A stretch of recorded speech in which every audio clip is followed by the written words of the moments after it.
Ce conseil très simple va changer ton rapport à la motivation pour toujours. Oui, oui, rien que ça.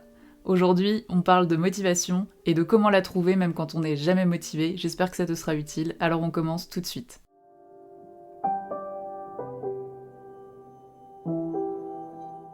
Si tu as cliqué sur cette vidéo, c'est probablement parce que tu galères à rester motivé à long terme.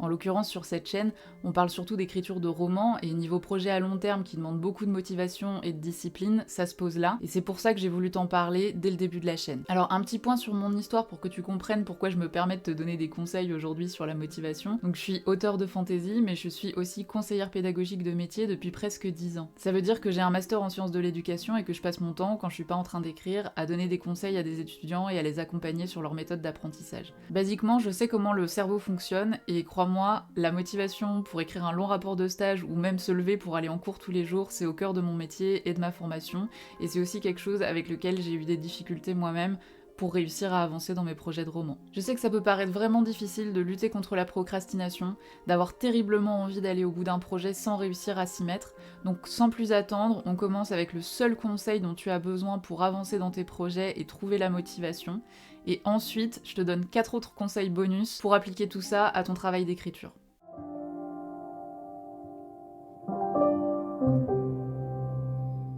Ce qu'il faut comprendre pour enfin trouver la motivation, c'est que ça ne sert à rien de se dire « je le ferai quand je serai motivé ». C'est un peu comme l'inspiration, un projet de roman ne peut pas dépendre du fait que tu sois motivé pour le faire ou pas. Maintenant, d'un point de vue purement neurosciences, ça me paraît important d'expliquer comment fonctionne le cerveau autour de la motivation. Alors, il faut comprendre que ça va être ultra vulgarisé et que je vais vraiment simplifier pour que ce soit compréhensible par tout le monde. L'idée, c'est de te transmettre les principes de base pour que tu puisses comprendre comment fonctionne ton cerveau et que tu puisses appliquer des conseils à ta vie de tous les jours.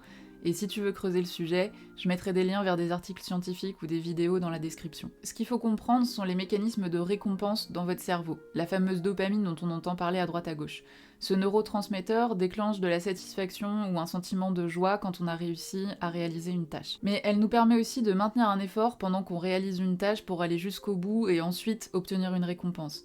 Les casinos et les jeux d'argent ont bien compris ça, et c'est comme ça qu'ils font du bénéfice, en vous faisant continuer à mettre des sous dans la machine ou à acheter des tickets à gratter, parce que lorsque vous gagnez, même un petit peu, ça déclenche des tonnes de dopamine et ça fait que vous continuez à jouer. Et c'est comme ça qu'on peut en arriver à développer une véritable addiction au jeu. Sur une note un peu moins déprimante, qu'est-ce qu'on doit comprendre de ça ? C'est le cycle de la dopamine. Tu fais une action, tu reçois une récompense, et du coup, tu es motivé pour faire d'autres actions pour obtenir davantage de récompenses. C'est là qu'on peut se retrouver bloqué, parce que si tu te dis « je me sens pas d'écrire aujourd'hui, donc je m'y mettrai quand je me sentirai vraiment motivé, et quand la motivation magique me frappera, là vraiment je me mettrai à écrire », en gros, si tu attends la motivation pour faire quelque chose, basiquement ce que tu demandes à ton cerveau, c'est de te donner une récompense pour quelque chose que tu n'as pas encore fait, et qui donc ne mérite pas de récompense. La vérité, c'est que tu ne pourras pas être motivé tant que tu n'auras pas fait l'action en question, ou au moins une première action qui va dans le sens de ce que tu veux faire. Donc, imaginons que tu manques de motivation pour commencer à écrire ton roman, la meilleure option qui s'offre à toi à ce moment-là, c'est de te dire « ok,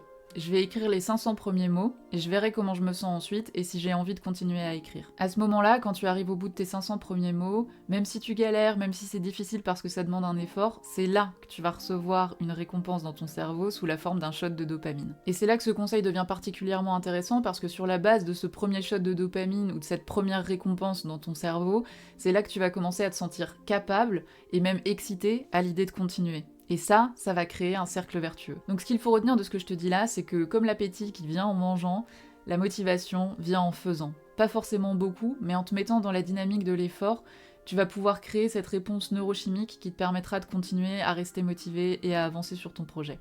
Basiquement, il faut prendre le problème à l'envers. Agir avant d'être motivé pour être encore plus motivé par la suite.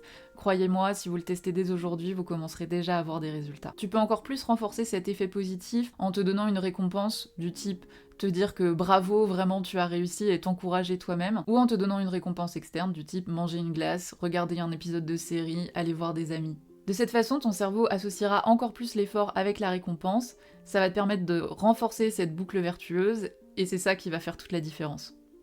Donc maintenant que tu as compris comment arrêter d'attendre la motivation et plutôt à faire l'inverse, je vais te donner 4 conseils en bonus pour adapter ce changement d'état d'esprit à ton travail d'écriture. Conseil bonus. Premier conseil bonus, trouver une petite action à faire pour lancer la machine. Si tu te rappelles de ce que je t'ai dit juste avant, tu te souviens que ce qu'il faut faire, c'est agir. Et parfois c'est difficile quand on a beaucoup de choses à faire. Donc si tu as du mal à lancer une séance d'écriture, ce que je te conseille de faire, c'est une petite action simple qui demande pas beaucoup d'efforts, c'est simplement de relire les dernières pages que tu as écrites. En faisant ça, tu vas te rappeler de l'histoire, tu vas te remettre dans l'état d'esprit dans lequel t'étais quand t'as écrit, tu vas te rendre compte que c'est pas si mauvais que ça et que t'as vachement envie d'écrire la suite. Ce qui fait que du coup, ça va être plus facile pour toi de te mettre dans ta séance d'écriture. C'est une étape simple qui demande pas beaucoup d'efforts et en faisant ça, tu vas vraiment pouvoir te remettre le pied à l'étrier et lancer ce cycle de récompense dont tu as besoin pour te maintenir dans l'effort.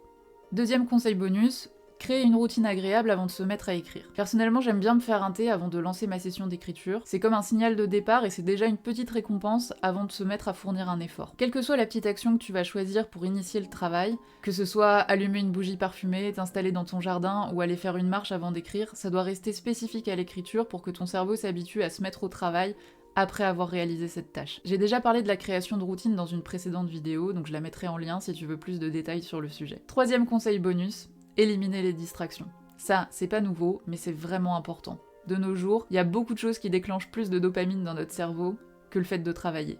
Et ça a tendance à interrompre le cercle vertueux qu'on essaye de mettre en place. Que ce soit les textos des copains ou de la famille, les vidéos sur YouTube, TikTok ou Instagram, on est sans cesse bombardé d'informations qui se disputent notre attention. Donc mon conseil, c'est de se mettre en mode avion quand on écrit. Ça n'a pas besoin d'être très long, juste quelques minutes, le temps que ta session d'écriture soit terminée. Tu peux par exemple te dire, je vais écrire 3 fois 15 minutes dans ma journée. Pendant ces 3 fois 15 minutes, tu te mets en mode avion. Et si c'est vraiment difficile, tu peux utiliser ce qui t'interrompt comme une récompense pour rester motivé. Tu peux par exemple passer un deal avec ton cerveau, genre on écrit 10 minutes et après on regarde 2-3 shorts YouTube et ensuite on réécrit 10 minutes et ainsi de suite jusqu'à ce que ta session d'écriture soit terminée. Ça peut paraître contre-intuitif, mais au final tu peux te retrouver à travailler 1h, 1h30 avec cette méthode. Et en plus, le petit bonus c'est que tu associes le fait de travailler à des petites récompenses faciles à atteindre, donc c'est tout bénef pour ton cerveau. Et enfin, quatrième et dernier conseil bonus, préparer ta session d'écriture à l'avance. Si tu te mets tous les jours devant ta page blanche, que t'as fait ta petite routine d'initiation, mais que tu sais pas du tout ce que tu vas écrire, tu peux quand même avoir du mal à initier le processus. Donc mon conseil, c'est de réfléchir à la suite de ce que tu veux écrire à d'autres moments de la journée. Ce qui fonctionne pour moi, c'est le soir avant de m'endormir. Je repense à ce que j'ai écrit dans la journée et à comment je veux continuer l'histoire. Comme je suis sur le point de m'endormir, j'ai souvent des idées un peu saugrenues mais assez créatives. Ce qui fait que le lendemain, avant même de commencer ma routine, je sais déjà ce que je vais écrire. Ça réduit beaucoup de points de friction, ça évite cette espèce de blocage de la page blanche et ça fait que je peux me mettre à écrire directement. Voilà, on arrive à la fin de cette vidéo. Dans la description, je vais te mettre des liens vers mon blog où je parle de tout ça plus en détail, et vers mon Substack où tu pourras accéder à des ressources gratuites pour avancer dans tes projets de romans. Je poste des ressources régulièrement sur mon Drive, donc n'hésite pas à t'abonner. Donc c'est tout pour aujourd'hui, n'hésite pas à partager en commentaire les techniques qui toi t'aident à conserver la motivation, je suis sûre que ce sera utile à tout le monde. On se retrouve la semaine prochaine pour parler des différentes étapes pour transformer une simple idée en une histoire captivante. N'oublie pas de t'abonner pour ne pas rater ça. En attendant, je te souhaite une bonne semaine, et surtout, bonne écriture!